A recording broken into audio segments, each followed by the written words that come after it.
Well, I'm sitting there wondering, will the matchbox hold my clothes? Man, I'm sitting there wondering, will the matchbox hold my clothes? Ain't got no matches, got a long way to go. True love, your love, you give me true love.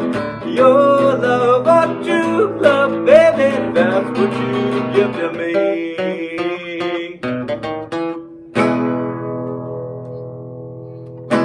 That's just a snippet, a little section of two songs, Your True Love and Matchbox by the legendary rockabilly artist Carl Perkins, recorded on December 4th, 1956 at Sun Studios, Memphis, Tennessee. Now, that would have been the only song, two songs that he would record that day, that would have been enough. Carl used his band to record those two songs, which featured his two brothers, Jay and Clayton, along with their drummer, Fluke Holland. But there was a special guest in the studio that day, a session player by the name of Jerry Lee Lewis. Jerry Lee Lewis was an up-and-coming artist at Sun Records who would soon leave his mark on rock and roll. His nickname was The Killer, which I believe was given to him by his mom. Jerry Lee Lewis was from Faraday, Mississippi. He came to Sun Studios to be a session player, which means you just played on other people's recordings and got paid for it. He was an up-and-coming artist, and within months of playing Carl Perkins, he had his first big hit with a whole lot of shaking going on. So here you have Carl Perkins and the legendary Jerry Lee Lewis playing together, but it doesn't stop there. He was known as the Man in Black. Johnny Cash is the undisputed king of country music. But back on December 4th, 1956, he was still a young man trying to find his way. Sure, he had hits such as I Walk the Line and Folsom Prison Blues, but on this day he was just down at, happened to stop in at Sun Studios, just do a little business with Sam Phillips, the owner, and to hang out with his buddy Carl Perkins. He listened to the playback of Matchbox Blues and Your True Love and gave Carl a thumbs up and just hung out for a little while. So there you had in the studio Carl Perkins, Jerry Lee Lewis, the legendary Johnny Cash. But the story doesn't end there. This is Elvis Presley. He is the king of rock and roll. By December 4th, 1956, he was basically long gone from Memphis and Sun Studios, in that he was recording with RCA Records and was putting out songs such as Heartbreak Hotel and his first record, and his career was just taking off.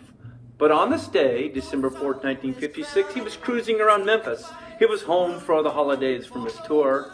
He saw the cars parked in front of Sun Studios and said to his girlfriend, "Hey, there must be something going on over there. Let's stop in and say hi."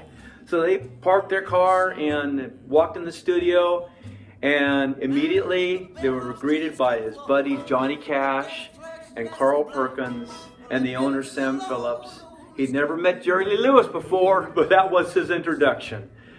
Elvis listened to Carl Perkins' playback of Matchbox Blues and of Your True Love, and he loved it. Gave Carl a thumbs up and thought they were fantastic. So they hung around and talked for a while. Eventually they made their way down to the studio, and they began to play piano and pick up instruments and just started playing songs together and had what's called a jam session.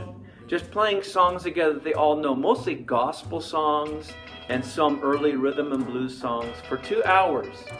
Johnny Cash, Carl Perkins, Jerry Lee Lewis, and Elvis Presley performed together. Ladies and gentlemen, boys and girls, may I introduce you to the $1 Million Quartet. So here you have it, the $1 Million Quartet. It wasn't dubbed by them. It was dubbed by a Memphis newspaper, and I'll get into that a little bit later. So you have Elvis Presley. He's sitting down here at the piano, the king of rock. Can't see the piano here, but we'll have other pictures in this presentation. We have Johnny Cash, who is the undisputed king of outlaw country, better known as the Man in Black. He's not wearing black hair. Eventually he started wearing black later, but he did have black hair. Carl Perkins, the king of rockabilly, and Jerry Lee Lewis, the killer. Jerry Lee Lewis with his pumping piano. And so they just, like I said, they just jammed and played together. You see, Carl has an acoustic guitar. Eventually, he handed his acoustic guitar over to Johnny Cash. Carl Perkins' band members were still there. They kind of played along a little bit. It was an impromptu jam session. Nothing was planned. They played songs they knew and loved, mostly gospel tunes, rhythm and blues songs, songs they made up, all kinds of different things, probably about 30 to 40 songs total. This was not planned. It was one of those things that just kind of happened. And sometimes those are the best moments in life, when they just kind of happen and no one planned anything and they wound up being great things. So Sam Phillips, the owner of the studio, saw what was going on. He knew there was something special happening. He went over and he thought, opportunity knocks. And he went over and he turned on his tape recorder and started recording the session. Now, the microphones were not anywhere close to them. The microphones were set up for Carl Perkins' session. You see, he was recording earlier on Matchbox and Your True Love. So when you listen to the recording of this, it is a little bit distant, but that's okay. He wanted to document this. Also, what Sam Phillips did is he called a local Memphis newspaper. They came down and they took some pictures and shook some hands and hung around for a little bit, and then they left. The boys kept playing together, and eventually Elvis was the first to get up and leave, and then the rest of them left, and they never thought anything of it. The next day in the paper, the Memphis paper, was an article titled, you got it, the $1 Million Quartet, and it took off from there. These guys really became legends. Like I said, this was early on in all their careers. And they continue on for years and years and years, and these guys are the foundations, so much so of rock and roll. And with the $1 Million Quartet came a musical called the $1 Million Quartet that I've seen. It's fantastic. It's about this event. It's not everything that happened, but there's some things, I don't want to say made up, but some things added to it, but it's still a fantastic musical if you ever get a chance to see it. Now, to some people, it might just seem like a bunch of guys that lived a long time ago, and they lived a long time ago, who cares? Those of us who know a little bit about rock and roll, and hopefully a lot of you do, know how important these four guys are. Their impact is still felt today. Elvis Presley, king of rock and roll. Johnny Cash, the king of country.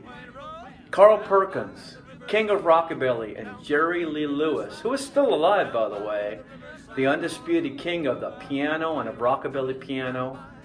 So this was legendary. This truly is considered one of the most important events in rock and roll history. December 4th, 1956. Don't forget it.